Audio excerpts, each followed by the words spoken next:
Nakakaranas gayon ang mga Hudyo sa buong mundo ng matinding pagtaas ng antisemitismo na nauwi na sa epidemya ng pagkakait ng pagiging lehitimo at nakamamatay na karahasan. Marami ang nawawala ng pag-asa na makahanap ng paraan upang harapin ang napakasamang problemang ito o kaya ay na-internalize na ang masasamang paninirang puri ng kanilang mga kaaway hanggang sa punto na hindi na nila kayang o ayaw na nilang lumaban.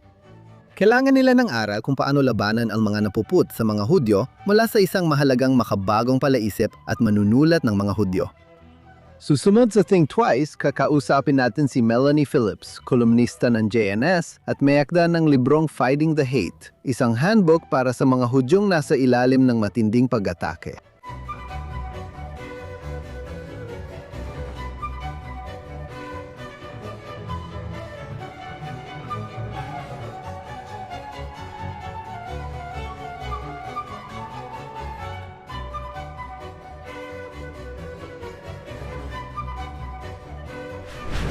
Kamusta at welcome sa Think Twice!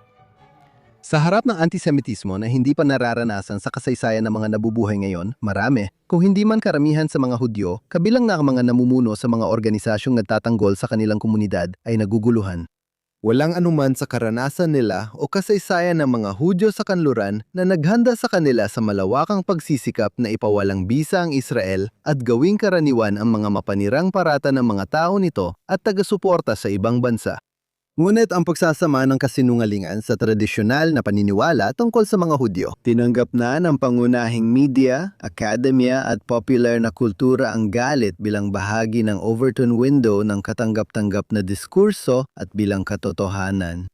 Lakiramdam nila ay walang magawa kapag naharap sa pag-angkin sa wikang ginagamit ng mga galit sa Hudyo sa mga isyong ito. Natatakot silang matukoy hindi lang bilang miyembro ng kinamumuhiang grupo, kundi bilang maling tinatawag na grupong puting mapang-api, kaya itinuturing silang hindi popular ayon sa mga elite. Hindi pagsuko ang sagot sa problemang ito. Hindi lang dapat magising at lumaban ang mga Hudyo, kundi gawin ito ng epektibo at magtagumpay. Sa kabutihang palad, may bagong handbook na nagtuturo kung paano ito gawin, isinulad ng isa sa pinakamahalaga at malinaw mag-isip tungkol sa politika at kultura ngayon. Masaya kami makasama siya muli dito sa Think Twice. Si Melanie Phillips ay mamamahayag, broadcaster, at may akda na sa mahigit 3 dekada ng ipinaglalaban ng tradisyonal na halaga sa digmaan ng kultura. Nagsusulat siya ng lingguhang kolum sa The Times of London, gayon din para sa JNS at regular ding nagbo-broadcast sa BBC. Kabilang sa kanyang mga naunang libro ang mga bestseller niya noong 2006 tungkol sa Danistan, ang The World Turned Upside Down, The Global Battle Over God, Truth and Power noong 2010 at ang personal at pampulitikang memoir niya noong 2013. Guardian Angel noong 2025 at The Builder Stone, How Jews and Christians Built the West and Why Only They Can Save It. Ngayon, inilabas niya ang Fighting the Hate, isang handbook para sa mga Hudyong nasa ilalim ng pagkubkob. Melanie Phillips, welcome back sa Think Twice. Hi Jonathan Tobin, magandang makita kang muli. Salamat Melanie sa oras at pagsama mo sa amin ngayon. Naisip ko na mahalaga at kapaki-pakinabang ang libro mo, pero gusto ko munang magtanong sa iyo. Para kanino ba ang librong ito at bakit iba ang kasalukuyang hamon na kinakaharap ng mga Hudyo kumpara sa mga nakaraan? Ang libro ay pangunahing para sa mga Hudyo sa diaspora sa Amerika, Britanya, Australia at iba pang mga bansa. Nanggaling ito sa mga paglalakbay ko sa Australia, Amerika at Britanya noong nakaraang taon para ipromote ang dati kong libro, Ang Bato ng Tagapagtayo. At nakikipag-usap ako sa mga komunidad ng mga Hudyo at natuklasan ko na sa lahat ng mga bansang ito, ang mga komunidad ng mga Hudyo ay talagang labis na bigla, nabalisa, nalito at tuliro. Tungkol sa dagsa ng galit at irasyonalidad na nararanasan nila, hindi lang sa mga sinasabi ng mga tao tungkol sa digmaan ng Israel sa Gaza. Masama na yon dahil puro kasinungalingan at walang katotohanang kwento ang lumalabas bilang propaganda ng Hamas at pinalalaga na pa ng mainstream media. Pero mas malala pa ron, sila mismo ay inaakusahan na kasambwat sa mga nangyayari di umano sa Gaza. Ang mga Hudyo ay pinanagot bilang isang grupo. At sila ay naguluhan dito, lalo na sa Australia, kung saan komportable silang maging bahagi ng bansang Australia. Isa itong bansa na hanggang Oktubre 6, 2023 ay walang problema sa pagtanggap sa mga Hudyo bilang karaniwang Australiano. Bigla, halos sa isang iglap, naging kaaway sila ng sangkatauhan. Pareho ang sinabi nilang lahat sa akin. Ano ang dapat naming gawin? Ano ang dapat kong gawin kapag hinarap ko ito? Ano ang magagawa natin? May magagawa ba tayo laban sa antisemitismo? Alam natin na ang antisemitismo ay hindi makatuwiran. Alam natin na ang antisemitismo ay palaging naririyan. Wala na bang pag-asa? At matagal kong pinag-isipan ito at naisip ko ang dalawang bagay. Para sa akin, manino na ito ay antisemitismo, ang pinakamatandang uri ng pot. Oo, ilang beses na tayong dumaan dito sa ating kasaysayan, sa ating kolektibong kasaysayan. Pero iba ito ngayon. Ito ay isang sitwasyon kung saan may sabayan pagsisikap na gawin ang isang bagay na, sa tingin ko, ay ganito. Pinanggunahan ng Islamikong mundo na noong 7 ng Oktubre 2023 nang ang mga Palestinong Arabo sa Gaza na pinamumunuan ng Hamas ay gumawa ng mga kalupitan sa Israel. Isang uri ng matinding kasiyahan ang agad na lumitaw sa Islamikong mundo. Naramdaman nila na panahon na para talunin at wasakin ang Israel, lipulin ang mga Hudyo at simulan ang pagwasak sa kanluran. Ang ganitong damdamin ay nakita sa mga lansangan ng London, New York at iba pang lugar sa pamamagitan ng mga nakakatakot na demonstrasyong nasaksihan natin. At para sa akin, tila iba ito kumpara sa antisemitismo noong nakaraan. At hindi ko binabalewala ang mga nangyari noon, lalo na ang Holocaust at iba pang mga genocide, at bago pa yon, ang malawakang pagpatay sa mga Hudyo. Pero ito ay ibang klase. Isa itong pandaigdigang, sabay-sabay, organisadong pag-atake laban sa buong pamayanang Hudyo. At ang nakakakilabot dito ay hindi lang ito nagmumula sa mga panatikong Islamista. Ito ay buong-buong sinusuportahan ng mga taong nagpapanggap na makatuwiran, liberal at may konsensya sa kanluran. At ang pagsasanib na iyon at ang mga panganib na dulot nito sa mga Hudyo sa buong mundo ay tila kakaiba at walang kapangtay para sa akin. Naisip ko na may mga bagay na pwedeng gawin, pero merong kailangang gawin. Alam mo, may ganap na tungkulin ang mga Hudyo na manindigan laban sa kasinungalingan at kawalang katarungan at magsabi ng totoo. At saka, bukod pa doon, parang nakita ko na marami pang maaring gawin kung ang mga tao ay may tamang ideya kung ano ang pinakamabisang paraan para harapin ito. Naisip ko at hanggang ngayon, iniisip ko pa rin na ang organisadong pamayanang Hudyo sa diaspora ay walang malinaw na estratehiya. Kaya sinimulan kong subukang tumulong na makabuo nito. Salamat sa pakikinig sa Think Twice. Kung nakikinig ka sa amin sa podcast platforms o nanonood ng live sa Facebook, X o JNS YouTube channel, paki-like, mag-subscribe, i-click ang kampanilya para sa biso at bigyan kami ng magandang review. Maliban sa Think Twice, may Jonathan Tobin Daily Podcast din kung saan nagbabahagi ako ng balita at pagsusuri sa mahalagang issue ngayon. Makikita mo ang daily show sa Jonathan Tobin Daily sa JNS channel sa paborito mong podcast platform. Ngayon, balik tayo sa programa ngayon. Sa tingin ko, ang tanong, Alam mo, bakit napakaraming mga Hudyo, gaya na sabi mo, lalo na yung mga nakatira sa Estados Unidos, Canada, Britain, Australia, ay hindi handa para harapin ang crisis na ito. Gaya ng sabi mo, hindi naman sa parabang, alam mo, hindi pa natin naranasan ang antisemitismo. Hindi naman sa parabang, alam mo, hindi naging issue ang Israel, alam mo, isang bagay na pinagdedebatehan na nun pa. Nagulat ang lahat na parang ngayon lang nila narinig ang isyung ito, na tila bago ito sa kanila. Bakit naging kakaiba? una sa lahat, iba ito dahil kung babalikan mo ang panahon ng Nazi at alam naman nating lahat na hindi natin dapat ihalin tulad ito sa panahon ng Nazi. Noong panahon ng Nazi, alam mong aparatong pang-estado yon na inorganisa para wasakin ang mga Hudyo. At iyon ay bagay na halos walang laban ang mga Hudyo noon. Paraan para lumaban maliban sa maliliit na grupo. Hindi ito katulad noon. Ito ay isang bagay na dumarating sa mga tao sa pamamagitan ng mga institusyong akala nila ay kinabibilangan nila. Alam mo, ang mga demokratikong inihalal na politiko at partidong pampolitika at ang mundong kultural kung saan malaki ang naging papel nila. Alam mo, ang sining, panitikan, teatro, pelikula, lalo na ang sistema ng edukasyon, mga universidad, mga paaralan, lahat ng mga yon, pati na rin ang mga propesyon. Ito ang mundong tinitirhan ng mga Hudyo sa diaspora, nang hindi man lang nila ito gaanong napag-iisipan. May anti-Hudyo na damdamin, pero nasa gilid lang ito. Ngayon, bahagi na sila ng mundong ito at hindi talaga nila alam kung paano ito haharapin dahil hindi pa sila kailanman naging sa diaspora, hindi kailanman nasanay ang mga Hudyo sa tinatawag kong matinding pakikipaglaban para sa bayan ng Israel. Paminsan-minsan silang nagpoprotesta, malakas at sa ilang paraan ay epektibo laban sa mga partikular na pagyusbong ng anti-Hudyo na damdamin. Ngunit hindi na inisip ang kanilang sarili bilang isang bayang Hudyo na kailangang manindigan para sa kanilang pagiging isang sambayan ng Hudyo.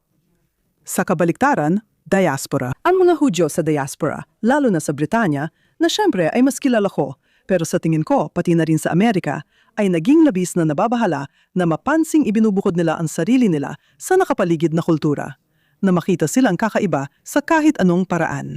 Pakiramdam nila ang seguridad nila ay nasa pagiging kapareho ng iba. At panatilihin ang mga pagkakaiba na talagang pribado pagdating sa pagsunod sa relihiyon.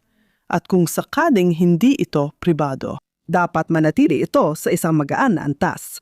Magaan na antas ng kultura na pwedeng saluhan ng lahat. Alam mo, tungkol lang sa pagkaing Hudyo at ekspresyon nila, mga bagay na hindi naman nakakaapekto o nagbabanta kaninuman.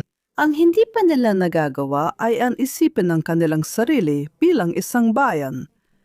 At isang bayan na ang pagkakakilanlan ay nabuo ng Hudaismo na hindi lang basta idinagdag, kundi ang Hudaismo mismo ang hindi mapaghihiwalay na pagsasanib ng bayan, relihiyon at ng lupain. Ngayon, ang mga Hudyo sa diaspora ay talagang natatakot na isipin na dahil hindi sila nakatira sa lupain at ayaw nilang isipin ng mga tao na may katapatan sila sa lupain. Hindi ko sinasabi na kailangan mong tumira sa Israel o maging Hudyong mas sigasig sa pagsunod sa relihiyon para maging Hudyo.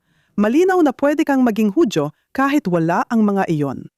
Pero kung mga Hudyo ay inaatake dahil sa kanilang karapatan sa lupain, kung ganon ay sila ay nahaharap sa isang sitwasyon kung saan ang pangunahing kwento ay nagsasabing wala kayong karapatan sa lupang iyon, wala kayong karapatang naroon sa lupang iyon.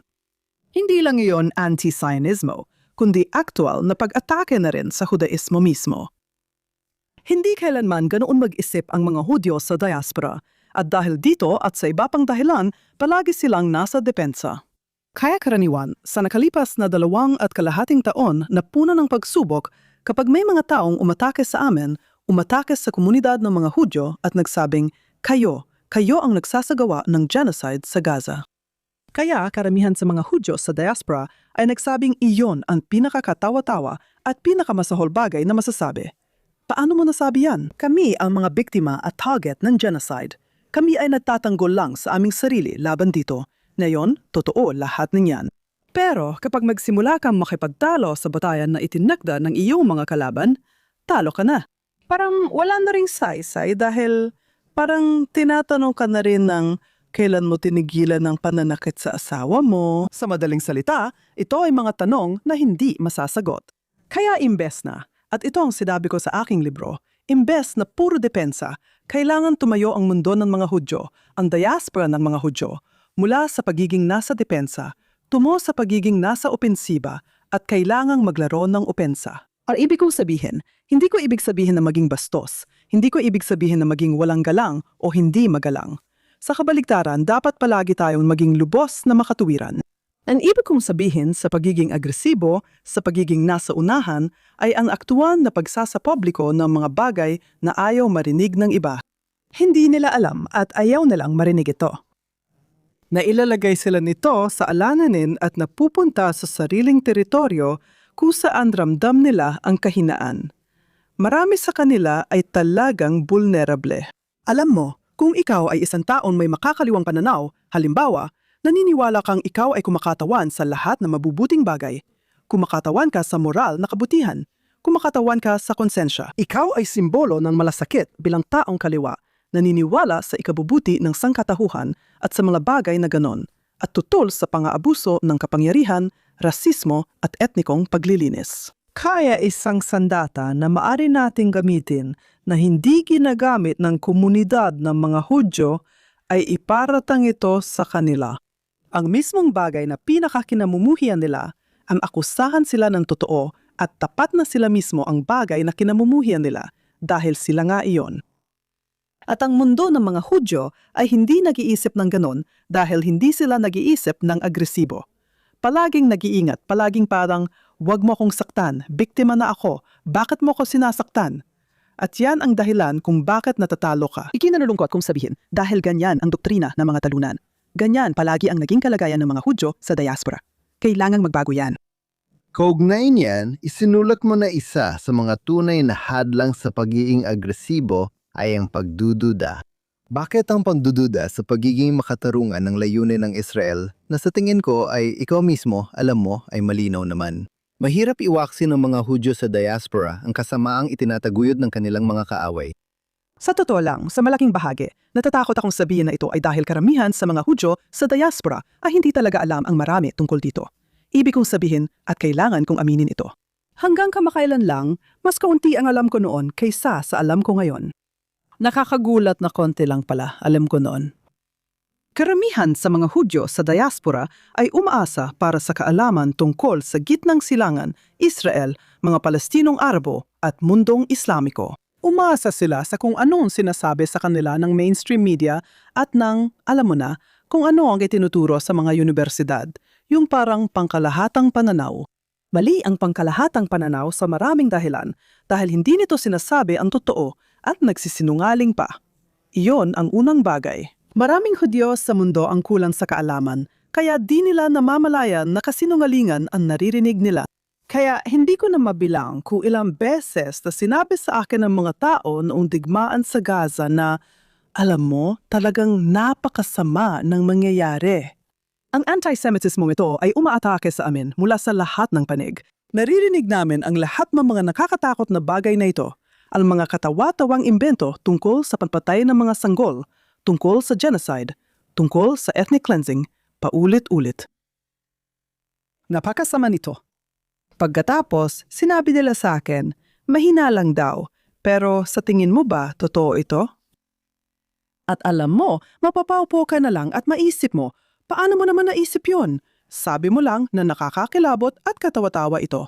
Kaya bakit nila iniisip yon? Nanonood sila ng TV at nakikita yung mga imahe.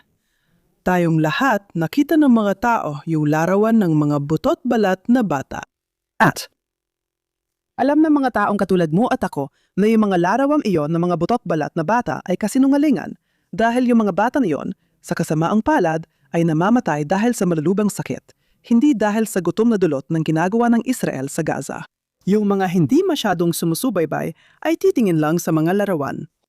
Tinitingnan nila ang mga larawang yon kasabay ng naririnig at nababasa nila sa mainstream media na sinasabing walang habas na pumapatay ng Israel sa mga inosente. At pumapasok ito sa isipan nila.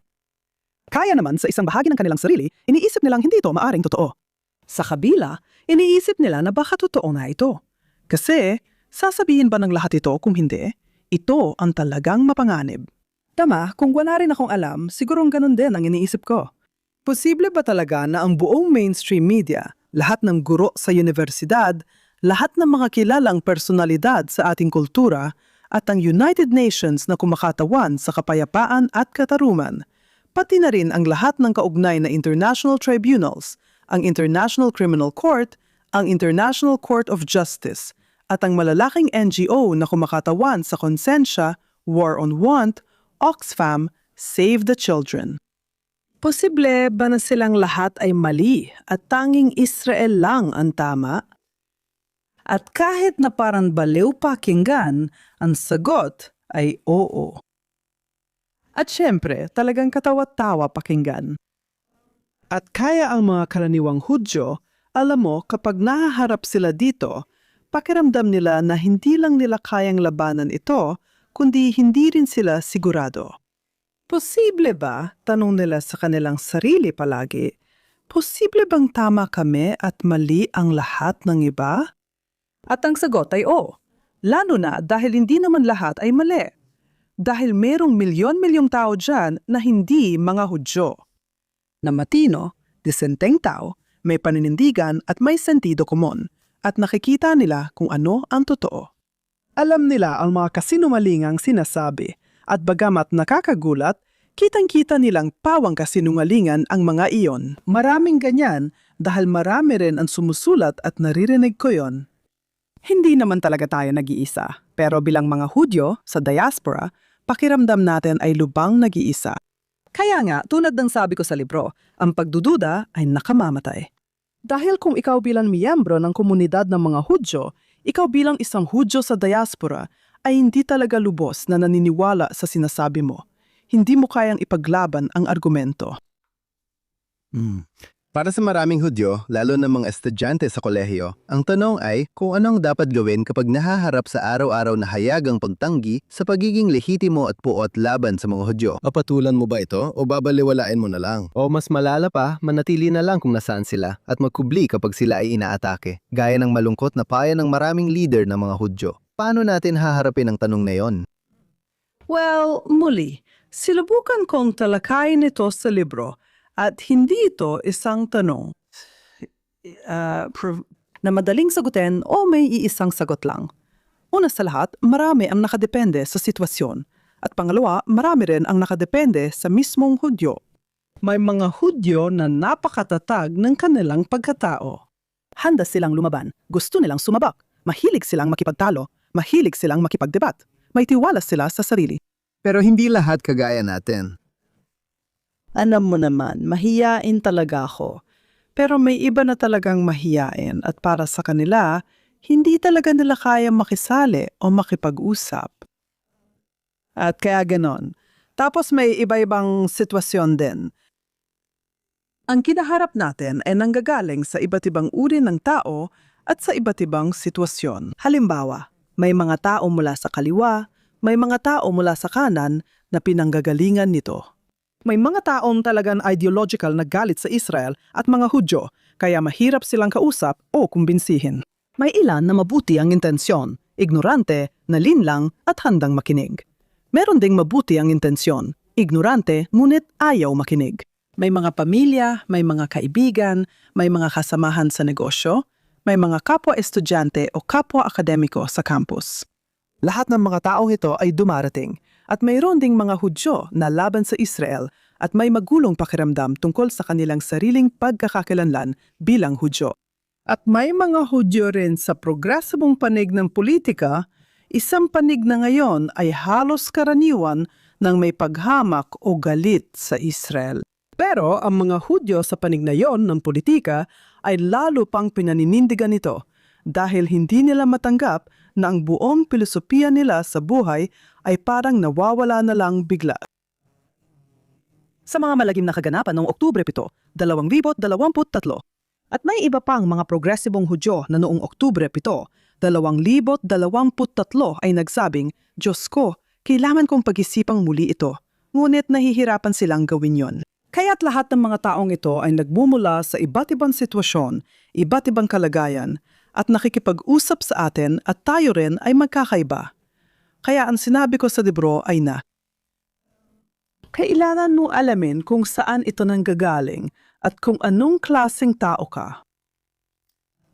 Walang inaasahan sa kahit sino na tumayo at lumaban, at ang pinakamahalagang bagay ay panatilihin mong ligtas ang iyong sarili. Ibig kong sabihin, yon ang dapat mauna sa lahat ng bagay. Pero ang mga taong nagdedesisyon na huwag tumayo o lumaban sa lahat ng ito, talagang nauunawaan ko. Pero nakausap ko na rin ang ilan sa mga taong ito at sinabi nila, pinagsisisihan ko yon mula noon. May damdamin ng isang Hudyo na kapag di siya tumayo para sa mga kapwa niya Hudyo sa ganitong panahon, nabigo siya sa tungkulin at responsibilidad niya. At hindi rin maganda ang kalagayan na yon. Kaya ang payo ay humanap ng paraan para makamit ang isang uri ng balanse na gawin mo ang sapat. Para maramdaman mong may nagawa ka kahit papaano, kahit na ito ay napakaliit lang. Dapat maramdaman mong may nabago ka kahit paano.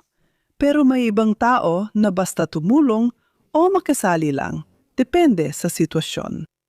Bakit nga ba mahirap para sa maraming Hudyo at iba pa na maintindihan na hindi mo pwedeng labanan ng antisemitismo habang anti-Zionista ka o inaatake ang Israel at sinusuportahan ng mga paratang ng genocide? Bakit ang hirap iparating ng aral na ito? Kasi karaniwan ng tinatanggap na may pakakaiba ang anti-Zionismo at anti-Semitismo. Ngayon, sa prinsipyo, totoo naman yon. Ang anti-Zionismo ay laban sa Estado ng Israel o laban sa kagustuhan o laban sa karapatan ng mga Hudyo na magkaroon ng kanilang pambansang tinubuang bayan sa Israel bilang isang Estado. At mayroon namang antisemitismo na laban sa mga Hudyo bilang mga tao o laban sa Judaismo bilang relihiyon. Iniisip ko ang panahong medieval ng Kristiyanismo na anti-Semitiko laban sa Judaismo bilang relihiyon at ang rasistang anti-Semitismo sa Nazi Germany laban sa mga Hudyo bilang individual. Pabor ako sa ideya na ang pagsasabing ang anti-Sionismo ay anti-Semitismo ay halos walang saysay dahil ang anti-Sionismo ay dapat ituring na masama na rin sa sarili nito. Upang itangi ang Israel bilang nag-iisang bansa, ang tanging bansa sa mundo na tinatrato sa ganitong paraan sa pamamagitan ng kasinungalingan, paninira, pag-aalis ng lehitimasyon, paninirang puri at sobrang pagkahumaling dito. Hindi mapapatawad, kakilakilabot at anyo ng pagkiling at diskriminasyon laban sa Israel bilang bansa. Sang-ayon ako. Sa tingin ko, marami pang magagawa ang mundo ng mga Hudyo sa pagtutol sa anti-Zionismo nang hindi kailangang pasukin ang buong usapin ng anti-Semitismo. Pero syempre, ang anti-Semitismo ay may dalang mabigat na moral mapagkonde na wala naman kapag tinitutulan mo lang ang isang bansa. At sa tingin ko, tama lang na sabihin na ang anti-Semitismo ay naipapahayag sa pamamagitan ng anti-Zionismo dahil sa dalawang dahilan. Una sa lahat, yung sinabi ko lang na kung paano tinatrato ang Israel ay ang pagbubukod dito sa lahat ng bansa sa mundo at pagbibigay ng pagtrato na hindi ibinibigay sa ibang bansa. At dun, sa natatanging katangian ng pag-atake na yon sa Israel, ang mga natatanging katangian na yon ay eksaktong kapareho ng mga natatanging katangian na nagtatangi sa antisemitismo mula sa iba pang uri ng pagkiling. Hindi ito nagkataon lang, dahil ang isa ay kapareho ng isa pa.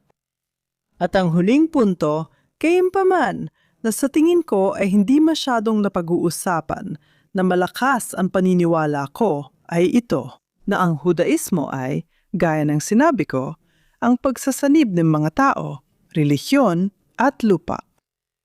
Hindi mo sila mapaghiwalay nang hindi nasisira ang Judaismo. Kung anti-Zionista ka, naminiwala kang walang karapatan ang mga Hudyo sa sariling makasaysayang lupain. Hindi mo lang basta itinatangi ang Estado ng Israel. Hindi mo lang basta itinatangi ang pilosopiyang pampolitika ng Sionismo na umusbong noong huling bahagi ng ika-19 na siglo.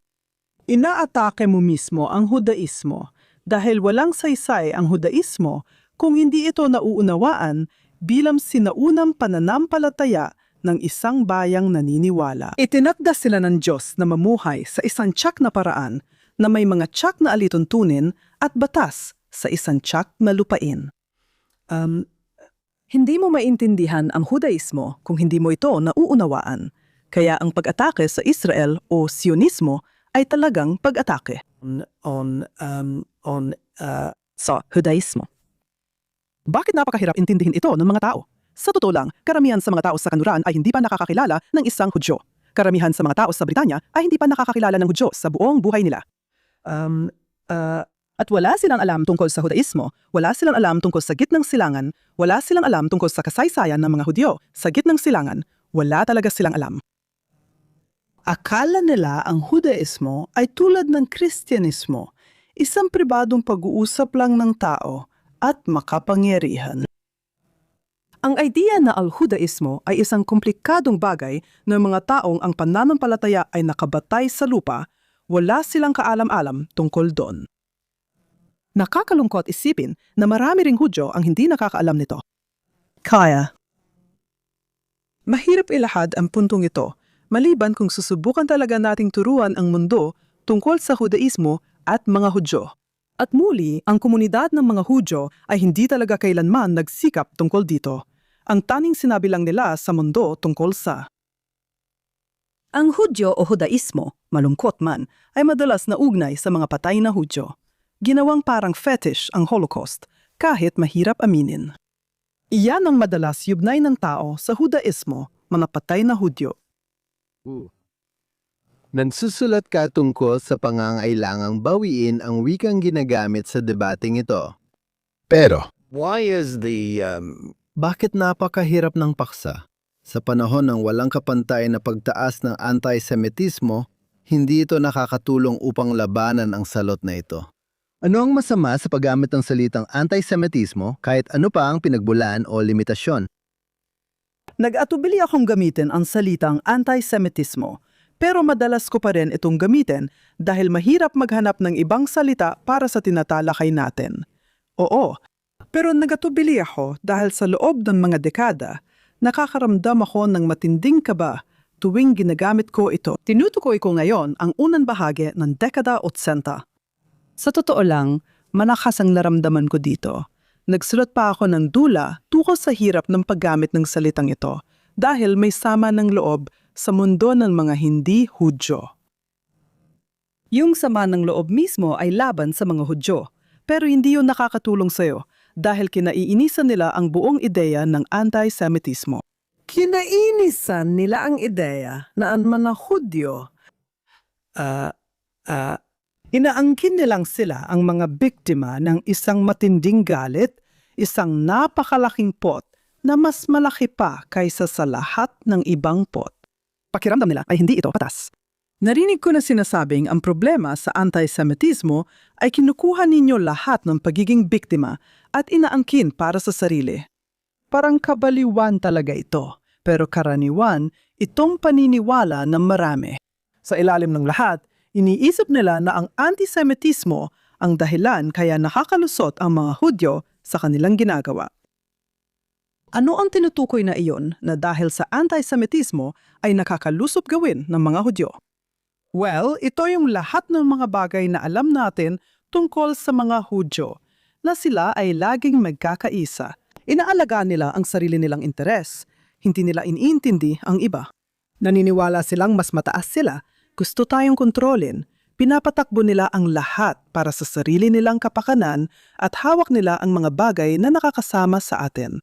Ang pagsasamantala sa kapital, ang pagsasamantala sa mga progresibong ideya, pareho nilang ginagawa ng sabay. Ito ang mga bagay na alam natin tungkol sa mga Hudyo. Ang mga Hudyo bilang isang grupo ay napakasama nilang puwersa. Naapektuhan ang ating buhay, pero bawal pag-usapan dahil tinatawag tayong mga anti-Semita. At ngayon, dagdag pa, kung pupunahin natin ang Israel, sinasabihan tayong mga anti-Semita. Siyempre, hindi naman yon totoo. Sana pinupuna lang nila ang Israel, pero hindi. Kinagawang demonyo nila ito sa paraang di nila ginagawa sa iba. Ganon talaga nararamdaman nila. Nainis sila. Kaya nag-aatubili akong gamitin ang salitang anti-Semitismo dahil alam kong delikado agad ito. Kaya anong gagawin mo? Pwede mong pag-usapan ang put sa mga Hudyo, pero kahit ang put. Ibig kong sabihin, alam na ng lahat na yon na masama ang maput. Alam ng lahat na kung kabilang ka sa protektadong minorya, kahit sinong di ka gusto ay tinatawag na mapuot. At kaya, hindi pwedeng punahin ang mga protektadong minoryan yon. Kaya naangkin na ang salitang pot. Ang salita. Nabaliktad na ang kahulugan ng mga salitang gaya ng katarungan. Ang katarungan panlipunan ay tunay na kawalang katarungan. Ibig sabihin nito, ang mga hinihingi ng ilang aprobadong grupo ay dapat unahin kaysa sa mga grupong hindi aprobado at iba pa. Kaya ang wika, at hindi lang ito naangkop sa usaping ito, ng anti-Hudyo na damdamin at anti-Israel na damdamin. Ito ay talagang naaangkop sa lahat ng aspeto kung saan binago ng mga progresibong ideolohiya ang lahat ng bagay. Halimbawa, kung sasabihin mo sa ilang tao, ang idea ng white guilt o white privilege dahil ang kanluran ay kolonyalista ang pinagmulan. At kailangan mo penitensiya ang lahat ng puti dahil sa kanilang pribilehiyo at pagbayaran ang kanilang pagkakasala. Kung sasabihin mo sa mga taong nagtutulak ng ideolohiyang ito na iyon ay rasismo, pinagtatawanan ka nila. Pinagtatawanan ka nila dahil hindi ka pwedeng maging hindi puting rasista. Iniisip nila na makapangyarihan at pribilehiyo ang mga puti. Kung makapangyarihan at pribilehiyo ka, hindi ka magiging biktima. Ikaw lang ang nananakyat o nang aapi. Kaya ang mga itim at kayumangging tao ay hindi kailanman maaring maging guilty ng rasismo. Kaya ang salitang rasismo, sa totoo lang, ang rasismo mismo ay, sa tingin ko, isang baluktot na bersyon ng salitang racialist. Pero isang tabi na muna natin ang detalyeng linguistiko na yan. Ang rasismo ay inagaw na. Ang ibig sabihin ay laban lang sa mga itim o kayumanggi. Hindi ka raw maaring maging rasista kung ikaw ay laban sa mga puti. Kaya agad mong binaluktot ang wika. Sinira mo ang mismong kahulugan ng kung ano ang pagkiling sa lahi. Sa tingin ko, laganap ang kamangmangan tungkol sa realidad ng gitnang silangan o kung bakit kumikilos na yon ang mga napoput sa mga Hudyo. Pero madalas kaming sabihan, pati ako, ng mga bumabatiko sa pagtatanggol sa Israel at Hudyo na huwag magturo ng kasaysayan sa mga naniniwala sa mga mapanirang bintang at mga katang-isip ng propaganda ng Hamas. Paano natin matutugunan ang kakulangan sa edukasyon sa mahahalagang bagay nang hindi nawawalan ng interes ang mga tao, lalo na ang kabataang madaling madistract dahil sa pagka-addict sa screen? May paraan ba para turuan ang mga karaniwang tao tungkol sa mga maling paniniwala at katotohanan tungkol sa sigalot at kung paano gumagana ang pot sa mga Hudyo sa parang maiintindihan at makaka-relate sila? Sa tingin ko, napakahirap kung ang mga bunga ng ganitong uri ng pagkiling. Maling edukasyon at kakulangan dito ay dumarating pa isa-isa. Sinisikap ko itong ipakita sa libro. Tinutulungan kong bigyan ng kasangkapan ang mga tao para may epekto sila sa mga lumalapit sa kanila sa ganitong paraan. Pero sa totoo lang, hindi mo talaga kayang tugunan ito sa pinakaugat bilang isang individual. Maaari lang itong matugunan sa antas ng lipunan at kultura, kung saan una sa lahat ay kailangan itong tuligsayan ng komunidad ng mga Hudyo na maliban sa ilang kilala at marangal na mga eksepsyon ay hindi naman nila ginagawa. Hindi nila sinasabi halimbawa bilang isang pangkalahatang komunidad ng diaspora. Hindi nila binabanggit na tinuturuan ang mga batang mag-aaral at estudyante sa universidad. Ang kasinungalingan ng Israel ay iligan na sumasakop sa tinatawag na mga okupadong teritoryo. Ngayon, ang komunidad ng mga Hudyo ay hindi kailanman nagsasabi niyan sa iba't ibang dahilan. Isa na rito ay hindi talaga nila iniisip sa ganong paraan ang pangangailangang tugunan ang edukasyon sa pinakaugat. Pangalawa, mahina ang loob at kung ano-ano pa. Pero ang mas malalim pa rito, marami sa mga Hudyo sa diaspora mismo ang naniniwala na illegal ang okupasyon ng Israel. Kaya bumabalik ito sa napag-usapan natin kanina tungkol sa pagdududa. Kung hindi mo talaga alam ang mga katotohanan, hindi mo kayang sagutin ang mga pasinungalingan. Kung hindi mo alam ang totoo, hindi mo kayang sagutin ang hindi totoo. Pero sa totoo lang, ang kailangan mangyari ay dapat panagutin ang mga gobyerno at sabihan sila na sila ang namumuno sa isang kultura na nag-uudyok ng mamamatay taong pot sa pamamagitan ng kasinungalingan. At kailangan mo talagang alisin muna ang mga kasinungalingan bago mo mailagay ang mga katotohanan. Pero maaari mo ring gawin ang dalawa ng sabay. Pero ang mga katotohanan ang dapat mong ilagay. ay impormasyon tungkol sa Hudaismo at tungkol sa kung ano ito at tungkol sa kasaysayan nito at sa kasaysayan ng mga Hudyo sa lupain ng Israel. At muli, ang ibig kong sabihin, kalimutan muna natin ang mundo ng mga hindi Hudyo. Hindi ko iniisip na ang malaking bahagi ng mga Hudyo na dumadaan sa sistema ng edukasyon. Kahit pa napakaganda ng sistema sa Amerika, sa kadahilan ng napakaraming batang Hudyo ang pumapasok sa mga paaralan ng Hudyo, hindi tulad sa Britanya. Kahit sa Amerika, napansin ko na maraming nagtapos sa mga paaralang Hudyo. Maaring marami silang alam tungkol sa mga detalye ng relihiyosong gawain ng mga Hudyo. Kultura ng mga Hudyo sa iba't ibang paraan at marami rin silang alam tungkol sa Holocaust. Halos wala silang alam tungkol sa etika ng mga Hudyo. Halos wala rin silang alam tungkol sa kasaysayan ng mga Hudyo sa lupain. Halos wala silang alam tungkol sa kasaysayan ng Palestina bago itatag ang Israel, kung bakit ito tinawag na Palestina at kung ano talaga ang ibig sabihin ng Palestina. Kung saan talaga nagmula ang mga Arabo na ngayon nagaangkin na sila ang mga katutubo ng lupang iyon, na ang karamihan sa kanila ay mga imigrante na nagmula sa mga karatig bansang Arabo. Dahil bumalik ang mga Hudyo, nakita nilang may trabaho, pera at oportunidad. At yun nga ang nangyari. Halos wala silang alam tungkol sa alinman dito at wala rin silang alam tungkol sa kung paano ang ambag na ginawa ng Hudaismo sa mga panggunahing prinsipyo ng etika ng kanluran. Ang ambag na ginawa ng mga Hudyo at Hudaismo sa kadakilaan ng kanluran. Hindi sila tinuturuan, sa madaling salita, na maging proud, na maging may alam at proud sa mga Hudyo. At iyan ang mga Hudyo, kaya kung wala ka, isang komunidad ng mga Hudyo sa diaspora na nakaalam, nakauunawa, nagpapahalaga at nagmamahal sa sarili nitong pagkakakilanlan, paano mo aasahan na gagawin iyon ng iba? Kaya lahat ng mga bagay na ito ay kailangan tugunan. Kung hindi man sabay-sabay, ay sunod-sulod.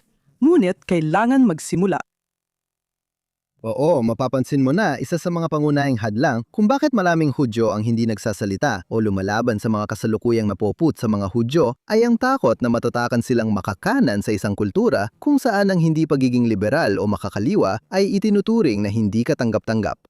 Ano sagot sa mga nagsasabing ang pagsuporta sa Israel, Sionismo at matibay na pagkakakilanlan bilang Hudyo ay politikal at kultural na nakakalason? Alam ko yan dahil tulad ng ilang beses ko nang naisulat, matagal ko ring inisip yan nung nagtatrabaho pa ako sa The Guardian newspaper noon.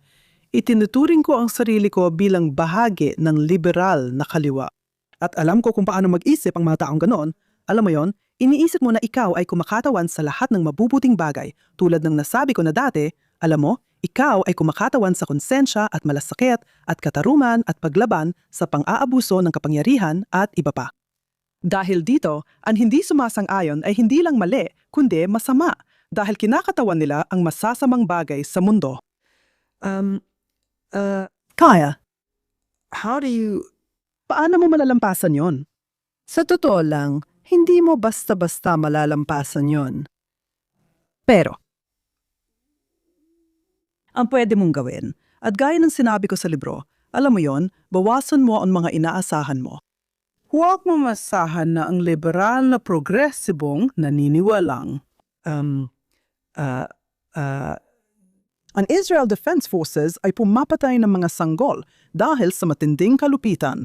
Huwag mong asahan na pagkatapos mong kausapin sila ay bigla nilang sasabihin, maintindihan ko na ngayon, sila ang pinakamoral na hukbo sa kasaysayan ng mundo.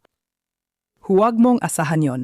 Ang mahalaga, mabuksan mo kahit paano ang kanilang isipan at maghanap ng paraan para magawa ito. At nagbigay na ako sana ng mga kapaki-pakinabang na gabay para doon. Pero sa pangkalahatan, muli, ang kailangan mo, sa tingin ko, ang dapat gawin ng isang tao ay, sige, kung kaharap mo ay isang taong makakaliwa na, alam mo na, nakabalot siya sa kanyang kefye. Nagsusuot siya ng berdeng bandana bilang suporta sa Hamas at iba pa. Mas mabuting iwasan ang ganung tao. Pero kung ipagpapalagay na hindi siya ganong klase ng tao, pwede mo talagang, sa tingin ko, pwede mong payagan ang sarili mo. At kailangan mong payagan ang sarili mong maunawaan na yung pinanggagalingan ng progresibo at libra na taong yon ay hindi naman talaga masama. Nanggagaling sila sa idealismo. Gusto nilang gumawa ng mabuti. Gusto nilang ipaglaban ang mga inaapi. Gusto nilang ipaglaban ang katarungan. Gusto nilang labanan ang pang-aabuso sa kapangyarihan. Gusto nilang ipaglaban ang batas. Ang problema ay iniisip nila na ang Israel ay nasa maling panig ng lahat ng mga bagay na yon. Kaya sa tingin ko, bilang individual, ang magagawa mo lang sa ganitong sitwasyon ay ipakita sa kanila na may mali sa ganong karikaturang pananaw sa mundo na mas komplikado ang buhay. Pwede mo silang tanungin o ituro sa kanila kung paanong sabay nilang pinanghahawakan ang dalawang tila magkasalungat na ideya. Pwede mong sabihin, sanayon ako sayo na sina Ismar Bedkavir at Betzel Al-Smotrich ay mga kakilakilabot na tao. Sang-ayon ako sayo, nakakatakot nga. Kasama sila sa koalisyon at pinanatili sila doon ni Netanyahu para manatili siya sa kapangyarihan. Tama lahat yan, sang-ayon ako sayo. Pero hindi ko naisip na ibig sabihin nito ay kakaiba ang ginagawa ni Netanyahu sa Gaza kumpara sa gagawin ng ibang punong ministro ng Israel. Dahil tingnan mo ang mga katotohanan ito, pwede kang magkaroon ng ganong klaseng pag-uusap sa ilang tao. At umasa kang mapapaisip sila na ang buhay ay talagang komplikado. Ang mundo ng mga kaliwa ay parang mundo ng mga Islamista, Manikian, na hinahati ang mundo sa ganap na mabuti at masama, itim at puti. Ikaw ay nasa isang panig lang at di pwedeng lumipat, pero hindi ganoon ang buhay. Tayong lahat bilang mga tao ay mga komplikadong individual. Tayong lahat ay talagang may kakayahan. Karamihan sa atin ay may sabay-sabay na magkasalungat na paniniwala, hindi dahil magulo tayong mag-isip, bagamat may ilan, kundi dahil ang buhay ay maraming kontradiksyon. Pwede mo talagang isipin na, dalawa o tatlong bagay na tila magkasalungat ay sabay na totoo. At sa ilang tao, pwede mo talagang buksan ito kung sila yung tinatawag kong, sa tingin ko, tinawag ko silang mga liberal na litong-lito sa usaping moral. Oo, meron silang, talagang nabigla sila noong Oktubre 7, 2023 ng mga taong akala nila ay inaapi ng mga Israeli, pero naging malulupit, psychopathic na mamamatay tao na wala talagang makatwirang dahilan para doon. At hindi nila ito maiproseso. Pero gusto nila, sinusubukan nilang unawain. At sa mga ganitong klase ng tao, sa tingin ko, maaari kang umusad. Pero ang unang bagay na kailangan mong gawin ay itabi ang galit mo, itabi ang pagkadismaya mo, at intindihin na hindi naman sila masamang tao. Intindihin mo na, baka mabuti ang hangarin nila. Igalang mo sila at ang kanilang pananaw. Subukan mo lang silang hikayatin para mabuksan ang isipan nila kahit konti. Sa tingin ko, interesting din na hindi naman talaga yung mga Hudyong nasa kabilang panig sa problemang ito. Pero yung totoong may malasakit sa Israel at mga Hudyo, minsan masyadong nakadepende sa isang pananaw sa buhay at kasaysayan ng mga Hudyo. Gaya ng sabi nila, malungkot ang pananaw natin sa nakaraan at ngayon na parang hirap silang buuin ang sarili ng malinaw o epektibo. Alam ko nagkaroon ako ng kawili-wiling karanasan noong isang linggo habang nagbibigay ako ng talumpate at sinusubok ang pukawin ng komunidad para magkaisa sila at maunawaan nilang hindi sila nag-iisa at kaya nilang lumaban at kaya nilang manalo. At hindi tayo lahat nakatakdang mapahamak. At may ilan o kahit isa man lang, pagkatapos na isang miyembro ng audience, inisip niyang sobrang optimistiko ang maniwalang may pag-asa pang manalo o mabuhay ang mga Hudyo. Bahagi rin ba ito ng ating problema? Talagang hindi talaga nakakagulat. Pero, parang Stockholm Syndrome ito. Parang tinatanggap mo na lang ang pananaw ng kalaban tungkol sa'yo. Sa totoo lang, hindi ko na kailangan sabihin, pero sa lahat ng pamantayan, hindi dapat nananatiling umiiral ang Israel. Napapaligiran ng 1.8 bilyong Muslim ang Israel. Karamihan sa kanila ay gustong wasakin ito. At gayunpaman, alam mo, ito ang nagiging pangunahing kapangyarihan sa riyon at naranasan pa nila ang matinding trahedya noong Oktubre 7. At nakaligtas ang mga Hudyo sa kabila ng pag-uusig, paglipol, genocide at asimilasyon, na lahat ng ito ay maaring sumira at sumira na nga sa ibang mga kultura. Ngunit ang mga Hudyo ay nagpatuloy na nabuhay. Kaya alam mo, ang buong kasaysayan natin ay sumasalungat sa lohika mula sa pananaw na yon. At kaya pero, mo, lubos kong gaunawaan. Ibig kong sabihin, kung pinalaki ka, alam mo, ang mga Hudyo ay mapagluksa. Ang mga Hudyo sa diaspora ay mapagluksa. Ang punto ko, kapag kinakausap kita mula Jerusalem sa Israel, hindi sila mapagluksa. Hindi sila mapagluksa. Mayroon silang ibang katangiang hindi kaakit-akit. Halimbawa, ang hindi pagkakasundo o kawalan ng galang. Pero hindi sila mapagluksa. Pinapalakas sila ng optimismo dahil alam nila kung bakit sila narito. Walang duda tungkol dito. At lahat ay makakasama. Lahat ay nakakaisa sa paglaban para sa kanilang pag-iral. Bakit? Hindi lang dahil gusto nilang mabuhay. Sapat na sanang dahilan yon, pero gusto nilang manatili ang Israel at gusto nilang magkaroon ng mga anak at apo na Hudyo upang mapanatili ang pag-iral ng Israel. Bakit? Dahil mahal nila ito. Mahal nila ang Hudaismo. Mahal nila ang kanilang kasaysayan. Mahal nila ang kanilang mga prinsipyo. Naniniwala sila rito. Naniniwala sila sa mga prinsipyong ito. Naniniwala silang ito ang pinakamainam na paraan ng pamumuhay. Hindi naman lahat ay nakakasunod dito, syempre. Pero mayroong pakiramdam ng kolektibong pagmamalaki at optimismo sa komunidad na nagmumula sa tunay na pag-unawa at paghanga sa kung sino sila. At natatakot ako na sa diaspora, wala talaga niyan. Hindi nga nila alam kung ano yon, kaya naman nahuhumaling sila at natatakot akong sabihin, alam kong parang masama pakinggan, pero naniniwala akong totoo ito. Nakatuon sila sa moral na kabutihan ng mga namatay na Hudyo na di na mapupuna. Alam mo, yung mga martyr ng Holocaust, hindi mo na sila pwedeng punahin. Dahil sa pagkubli nila sa likod ng ganoong panangga, pakiramdam nila ay protektado sila. Pero napakatanga nun. Una sa lahat, hindi yun maganda. Pero pangalawa, tanga yon dahil malinaw namang hindi gumana. Lubos itong pumalpak. Pero mahirap sa tingin ko para sa mga Hudyo sa diaspora na magkaroon ng masayang pakiramdam tungkol sa kung sino sila. May ilan na meron.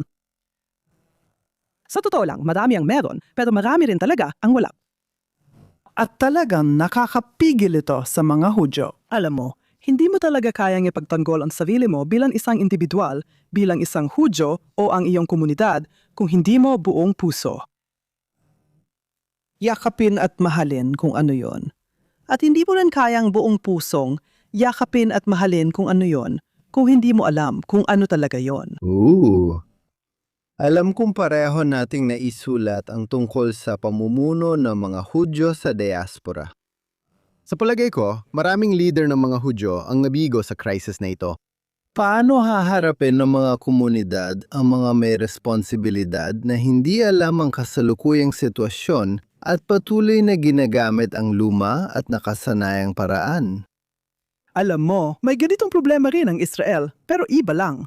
Alam mo, paano mo haharapin ang katotohanan na ang Israel ay pinamumunuan pa rin ng isang buong hanay ng mga tao sa politika at seguridad? Sa mga matataas na opisyal ng Hukbo na responsabale sa nangyari noong Oktubre 7, na hinayaang maranasan ng Israel ang Oktubre 7, at nandun pa rin silang lahat. Pero hindi naman silang lahat ay nandun pa rin. May mga nagbitiw na, pero marami pa ring natira. Paano binabago ng mga ordinaryong tao ang kanilang mga pinuno? Kailangan nilang magsimulang mag-ingay at magprotesta. Kailangan nilang simulan gamitin ang mga paraan na meron sila. Kahit ano pa yon, sa pamamagitan ng eleksyon, pagpupondo, o kung ano pa man. Ibig kong sabihin, iba sila, sa tingin ko, sa Amerika kumpara sa ibang tao. Gusto ko lang sumingit, magkakaroon ng pagkakataon ng mga Israeli na palitan ng kanilang liderato ngayong taon dahil sa eleksyon. Hindi basta mapapaalis ang mga tao sa militar at Jewish establishment, pero pipili sila ng gobyerno. Ang mga Hudyo sa diaspora, ibig kong sabihin, voluntary lang talagang pamumuno at nakabasa ito sa pera at iba pang bagay. Nasa ibang posisyon tayo. Oo, sa tingin ko, natutuwa ako. Tungkol lang sa Britanya ang masasabi ko. Hindi ko talaga alam ang tungkol sa mga detalye ng pamumuno ng komunidad ng mga Hudyo sa Amerika. Pero sa Britanya, natutuwa talaga ako sa katotohanan ang mas batang henerasyon, mga tao na, alam mo, nasa kanilang mga 40 o mas bata ay medyo iba kumpara sa mas matatandang henerasyon. Mas takayan sila sa mga bagay na pinag-uusapan ko. At sa kasamaang palad, hindi pa sila ang namumuno. At ang nangyayari sa Britanya ay ang itinatag na pamunuan, ang Board of Deputies, Jewish Leadership Council. Ibig kong sabihin, may ilan sa kanila na may mga kahangahangang individual na nagtatrabaho para sa kanila at sa kanilang mga konseho. Hindi ko layuning maliitin. Sinaman sa mga institusyong iyon, pero bilang isang grupo, sila ay isang biro at tinitingnan sila ng sunod-sunod na mga gobyerno bilang isang biro. Ibig kong sabihin, post sila. Sila sabi mong ang mga Amerikanong Hudyo na leader ay hindi naharap sa hamon nitong mga taon. Ganun din ang kaso sa pamunuan ng mga Hudyo sa Britanya. Pero unti-unti, alam mo, ang kultura ay hinuhubog na ng mga mas batang tao na nakikilahok sa tamang paraan. Sina na ang mga taong mas madalas na iniimbitahan sa, alam mo na, mga palabas sa radyo at telebisyon, kung nag-iimbita man ang mga mainstream na palabas sa radyo at telebisyon ng mga ganitong tao. Mga taong may simpatya sa layunin ng mga Hudyo na bihira nang mangyari sa Britanya, sa totoo lang. Gayunpaman, pinipilit pa din nilang makapasok at pinagmumukhang walang kabuluhan at walang silbi ang mas nakatatandang henerasyon na siya namang totoo. Kaya ang mga mas batang tao na yon ay kailangan sa kung anong paraan maagaw ang kontrol sa anumang paraan. Maaring sa pamamagitan ng pagtatatag ng mga alternatibong institusyon na epektibong makakalaban sa mga kasalukuyang institusyon, o kaya ay sa pag-anat sa loob ng mga kasalukuyang institusyon na mas malabong mangyari dahil sa tinatawag na institutional inertia na nagpapahirap talagang makalusot. Sa tingin ko, mas posible talaga na magsimula ng sarili mong grupo at hamunin ang sistema mula sa labas. Pero sa isang paraan o iba pa, yon lang talaga ang tanging paraan para dito kung gusto mong magkaroon ng epektibong pamumuno sa komunidad. Oo, isinulat mo sa libro mo. Sa tingin ko, mahalagang tandaan na hindi nag-iisa ang mga Hudyo sa kanluran. Sa tingin ko, totoo yan lalo na sa Estados Unidos. Ngunit isa sa mga problema ay karamihan sa mga tradisyonal na kaalyado ng komunidad ng mga Hudyo ang nagtaksil sa kanila. Simula Oktubre 7 o bago pa man, posible pa bang makabuo ng bagong alyansa sa mga taong may malakas na dahilan para hindi pagtaksilan ng mga Hudyo? Paano dapat harapin ng mga komunidad ng mga Hudyo ang usapin ng interfaith dialogue sa panahong marami sa mga nakakasalamuhan nila sa ganitong mga pansisikap ay aktibong nagpapalaganap ng galit sa mga Hudyo? Oh, alam mo, matagal ko nang itinuturing na malaking problema ang interfaith dialogue dahil para itong peace process. Itinatag ito para hindi mabigo, kaya hindi maaring pag-usapan sa interfaith dialogue ang anumang posibleng magdulot ng pagkakabaha-bahagi. Nakakatawa kasi hindi mo hinaharap o napag-uusapan ang mga bagay na dapat pag-usapan. Gayunpaman, naniniwala ako na posible talagang makabuo ng mga alyansa sa pagitan ng iba't ibang pananampalataya.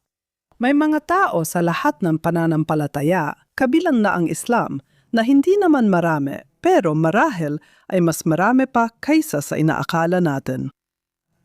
Sino ang sasama kung tama ang mga kalagayan? Tiyak maraming Kristiyano na hindi naman nakikipagdigma, pero hiwalay at nadismaya sa kanilang mga namumuno. Iniisip ko lalo na ang simbahan ng Inglaterra na maraming Anglikano. Marami miyembro ng simbahan ng Inglaterra na kinikilabutan sa matindi at theological na pagkamuhi at galit sa mga Hudyo, lalo pa sa Israel, sa mga nakatataas na antas ng simbahan, ibig kong sabihin, iyan ang kanilang natatanging trahedya. At mayroon ding iba pa, ibig kong sabihin, ang mga itim na simbahan sa Britanya ay kadalasan ay may matinding simpatya sa Israel, dahil karaniwan ding may simpatya ang Afrika. Alam mo, may mga pagkakaiba syempre. Pero gayon pa man, at ang mga Sikh at Hindu, wala namang problema. Sila ang ating natural na kaalyado, kaya marami talagang pwedeng gawin. Pero alam mo, ang mga Hudyo ay magiging mas matigas ang tindig dito. Hindi nakita ng mga Hudyo sa diaspora ang pananailanang makipag-alyansa. Kaya gumagawa sila ng interfaith na gawain at iniisip na sapat na yon. Nagkakaroon tayo ng magagandang talakayan. Inanyayahan namin ang mga Kristiyano at Muslim na kasamahan sa Interfaith Committee sa isang hapunang Shabbat. Para sa kanila, nakikita nila itong mahalaga sa sarili lang at hindi bilang tulong sa mga problema ng komunidad ng mga Hudyo. Tama, di ba? Pero sinabi ko sa libro at nasabi ko na rin sa iba pang lugar na isang malinaw na bagay para sa mga Hudyo, ang diaspora, at maging ang mga Hudyo sa Israel ay ang makipagkaisa sa mga Kristiyano para labanan ang kasamaan ng Islam. Sa Africa at iba pang umuunlad na bansa, meron naman, alam mo na yon, mayroon hindi mabilang at nakakakilabot na mga kalupitan na nangyayari palagi. Mga Kristiyano na sinusunog ng buhay sa mga simbahan. Mga Kristiyanang babae na paulit-ulit na ginagahasa. Ginagahasa ng marami. Alam mo, maraming Kristiyanang babae ang ginagahasa. Mga Kristiyano na pinipilit magpalit ng relihiyon sa Islam sa pamamagitan ng dahas. Lahat ng yan walang naririnig mula sa simbahan, mula sa mga simbahan. Tahimik sila sa iba't ibang dahilan, takot, pagpapalubag loob, kamangmangan o kung ano paman.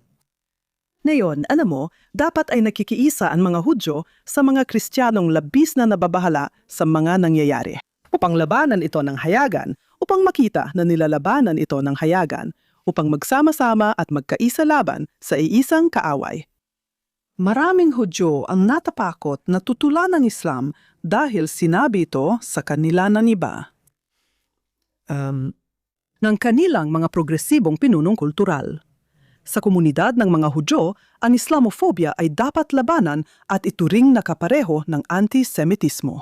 At dahil dito, ang komunidad ng mga Hudyo ay naging paralisado. Sa diwang hindi man lang nila kaya magsalita tungkol sa antisemitism ang umiral sa mundo ng Islam, na kung tutuusin ay labis-labis sa mundo ng Islam, kaya naman pero ito ay isang malinaw na paraan kung paano maaring magkaroon ng mga alyansa at marami pang ibang alyansa na katulad nito. Kung magsisimula kang mag-isip sa ganitong paraan, maraming oportunidad ang magbubukas at oo, maari kang makagawa ng pagbabago.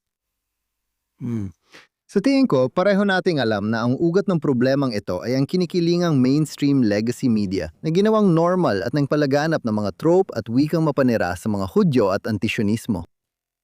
Sa tingin mo ba, posible pang maitama ang liberal na media? Sa totoo lang, kaya pa ba? Alam mo, parang suntok sa buwan na lang ngayon ang pantatangkang itama ang mga pagkakamali nila. Puro ideolohiya na lang kasi sila. Ikaw, sa tingin mo ba may paraan para maitama sila o kailangan na lang natin silang palitan? Sa totoo lang, ang mainstream media ay siya lang pampublikong mukha ng mga intelektual. Nasa mga universidad ang katiwalian at ang katiwalian niyon ay, malalim ang ugat. Simula pa noong matapos ang ikalawang digmaang pandigdig, ganoon na talaga.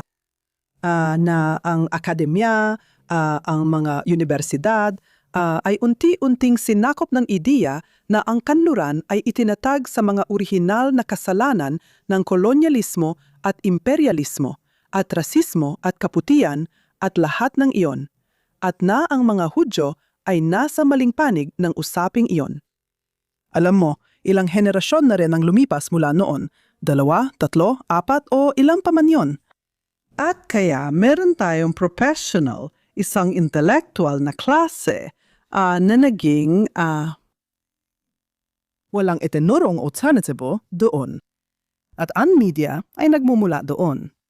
Kaya hindi natin maaring asahan na magbabago ang media hanggat hindi nagbabago ang mismong kultura. Sa pinakaugat nito, sa mismong loob ng halimaw, na siyang mga universidad na yon. Posible ba yon? Napakahirap niyan. Paano mo babaguhin ang isang kultura? Sobrang hirap. Pero pwedeng simulan. Marami dito ay pinapatakbo now. Medyo parang walang saysay na tawagin itong peer pressure. Pero sa totoo lang, ganun talaga ang sistema nito. Lahat ng tao, tinitingnan ang isa't isa. Kung ang napagkasunduan ng lahat ay ang Israel ay agresor at estadong suel, at lahat ay nagsasabing yan, hindi ka na pwedeng sumalungat. Kaya kailangan mong butasin yon. Kailangan mong gawing hindi na siya ang kasunduan ng lahat. May alternatibong pananaw at dito mo sisimulang basagin ang kasunduan ng lahat. Napakabagal ng proseso at kailangan mong maghanap ng mga malikaing paraan para basagin ito. Hindi lang yon. Sa totoo lang, magkaiba talaga ang Amerika at Britanya sa pondo at strukturang korporatibo ng mga universidad. Pero marami talagang magagawa ng mga taong nasa Amerika. Sino ang mga tagapundo ng mga universidad na nagpapatuloy dahil sa perang ibinibigay nila?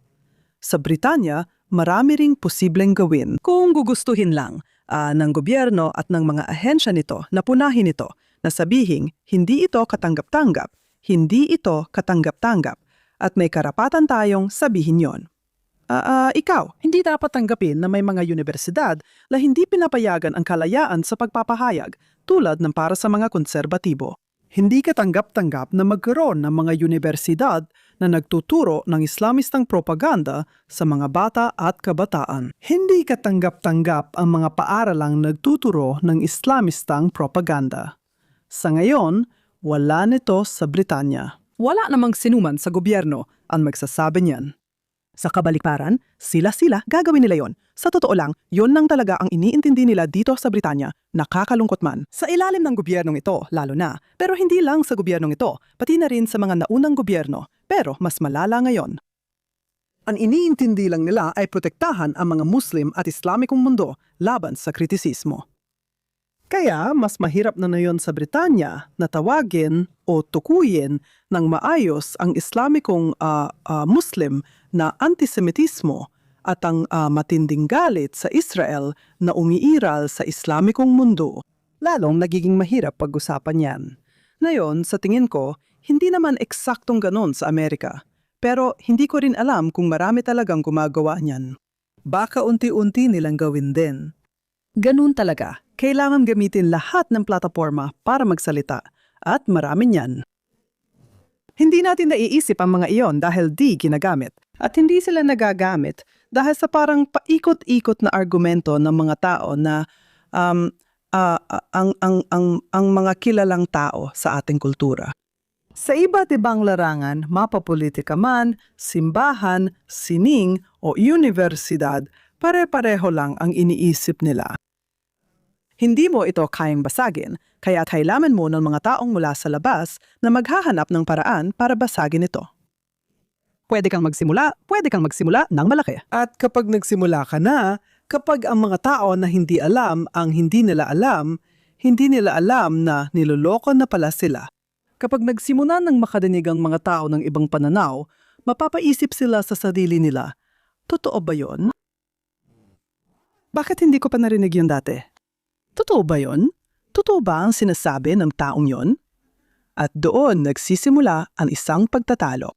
At kapag may pagtatalo na, doon na bumubukas ang lahat. Kailangan mong simulan ang pagtatalo. Gawin mo yon. Oo, sa tingin ko totoo yan. May konting progreso na tayo sa US dahil sa pagsisikap ni Pangulong Trump na i-pressure ang mga kolehiyo. At syempre, pagdating sa media, may mga alternatibo na siyang ginagawa namin sa JNS. Anyway, maraming salamat Melanie sa pagsama mo sa amin ngayon. Saan pa pwedeng mabili ng mga tagapanood ang bago mong libro at masubaybayan ang iyong mga gawa bukod sa JNS? Aba, mabuhay ang JNS. At salamat Jonathan sa mahusay mong pamumuno dito. Makikita ninyo ang bago kong libro, Fighting the Hate, isang handbook para sa mga Hudyong nasa ilalim ng pagkubkob. Sa ngayon, mabibili lang ito sa Amazon. Pasensya na. Inilathala ito ng Wicked Sun sa Amerika, pero sa Amazon lang talaga ito mabibili. Makikita mo rin ang dati kong libro, The Builder's Stone. Ang How Jews and Christians Built the West and Why Only They Can Save It ay inilathala noong nakaraang taon ng Wicked Sun at makikita rin sa Amazon. At para sa lahat ng gawa ko, mga blog ko, mga artikulo ko, maaari kang pumunta. Makikita mo ang lahat ng iyon sa aking website, na ito ay melaniephillips.substack.com. At ire-recommenda ko talaga na mag-subscribe ang mga tao sa iyong Substack. Alam mo, ako mismo ay nakasubscribe. Isa itong napakagandang mapagkukunan. Tama iyan, paalala lang, wala muna tayo sa susunod na 2 linggo para sa Pasko. Babalik tayo at mapapanood na ang susunod na palabas sa Abril 16. Salamat sa mga taga-subaybay. Huwag kalimutang tumutok araw-araw sa Jonathan Tobin Daily Edition na mapapakinggan sa mga podcast platform. At kung nakikinig man kayo sa amin sa alinman sa mga iyon, o nanonood ng live sa Facebook o X o sa JNS YouTube channel, paki-like o mag-subscribe sa JNS. I-click ang kampana para sa abiso at bigyan kami ng review. Sumulat sa thinktwice@jns.org at ibahagi kung saan kayo nakikinig o nanonood at ang inyong opinyon. Masayang Pasko sa inyong lahat. Chag Pesach Samerch. Patuloy magbasa at mag-isip para sa sarili. Magkita tayo muli sa susunod na linggo.